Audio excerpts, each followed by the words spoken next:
அனைவருக்கும் வணக்கம். நாம் இந்த வீடியோவில் வெந்தயக்கீரையோட மருத்துவ பயன்கள் பற்றி தான் பார்க்க போகிறோம். வெந்தயக்கீரை நம்ம ஈஸியாக வீட்டிலே வளர்க்கக்கூடிய ஒரு கீரை தான். ஒரு சின்ன தொட்டியில் நம்ம மண்ணில் வெந்தயத்தை தூவி விட்டால் போதும், இது சீக்கிரமாகவே வளர்ந்துடும். இது ரொம்ப அதிகமாக ஹைட்டாக வளர போகிறதில்ல, அதனால ஈஸியாகவே நம்ம வீட்டில் இதை நாம் வளர்த்து எடுத்துடலாம். முருங்கைக்கீரைக்கு அடுத்தபடியாக நம்மளுக்கு அதிகமான இரும்பு சத்து இருக்கக்கூடிய ஒரு கீரை இந்த வெந்தயக்கீரை. அதனால அனிமிக், அதாவது ரத்த சோகை இருக்கிறவங்க இந்த கீரையை வாரந்தோறும் எடுத்துட்டு வந்தாங்க அப்படின்னா ரத்த சோகை வராமல் தவிர்க்கலாம். மேலும் இருக்கிறவங்களுக்கு அந்த நோய் இல்லாமையே சரி பண்ணிடலாம். அதுக்கு அடுத்து இது யாருக்கெல்லாம் நல்லதுன்னா, கண் பார்வைக்கு ரொம்பவுமே நல்ல ஒரு கீரை.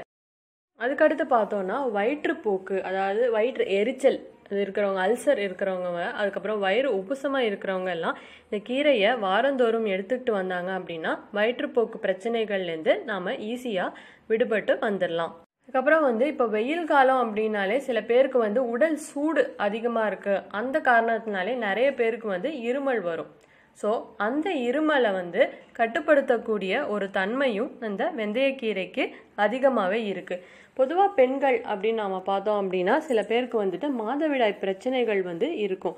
ஸோ அப்படி மாதவிடாய் பிரச்சனைகள் இருக்கக்கூடியவங்க இந்த கீரையை வாரந்தோறும் ஒரு 2 தடவையாவது பயன்படுத்தி வந்தாங்க அப்படின்னா அந்த பிரச்சனையிலேருந்து இவங்க கண்டிப்பாக விடுபட்டுடலாம். மேலும் தலை சுற்றல், மார்பு வலி இருக்கிறவங்க இந்த கீரையை கண்டினியூஸாக எடுத்துகிட்டு வர பட்சத்தில் அவங்களுக்கு இந்த நோயிலேருந்து கண்டிப்பாக விடுபடி கிடைக்கும். அது மட்டும் இல்லாமல் இந்த கீரையில் இம்யூனிட்டி பவர், நோய் எதிர்ப்பு சக்தி ரொம்பவுமே அதிகமாக இருக்குது. கசப்பாக இருக்குது அப்படின்ற ஒரே காரணத்தினால இந்த கீரையை நாம் சாப்பிடாம விட்டுற வேணாம். ஏன்னா இது தரக்கூடிய பயன்கள் நம்மளுக்கு ரொம்ப ரொம்ப ரொம்ப அதிகம்.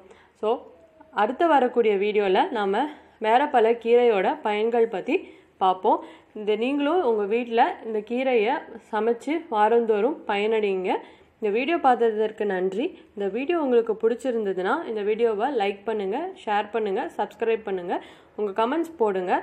நன்றி, வணக்கம்.